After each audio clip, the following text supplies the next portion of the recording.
დევნილთა სააგენტო თბილისში ახალაშენებულ კორპუსებში ბინების განაწილების მიზნით იძულებით გადაადგილებული ოჯახების მონიტორინგის პროცესი იწყებს.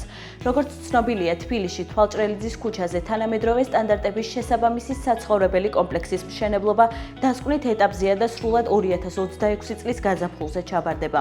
ბოლო რამდენიმე თვის განმავლობაში ბინის მიღების კანდიდატი 14,000-ზე მეტი დევნილი ოჯახის განაცხადის შეფასდა და წინასწარი ქულების სააგენტოს ვებგვერდზე გამოქვეყნდა. სიის გამოქვეყნებიდან 15 სამუშაო დღის ვადაში იძულებით გადაადგილებულ ოჯახებს დამატებითი დოკუმენტაციის წარმოდგენის შესაძლებლობა ჰქონდათ. შესაბამისი საფუძვლის გათვალისწინებით წინასწარი ქულების ნაწილი გადაფასდა. განახლებული სია სააგენტოს ვებგვერდზე გამოქვეყნდა. დევნილთა გრძელვადიანი განსახლების კრიტერიუმების შესაბამისად მინიჭებული ქულების შესაძლებლობას იძლევა განისაზღვროს პრიორიტეტულობა, რათა ყველაზე მწვავე საჭიროების მქონე იძულებით გადაადგილებულ ოჯახების შესწავლა განხორციელდეს.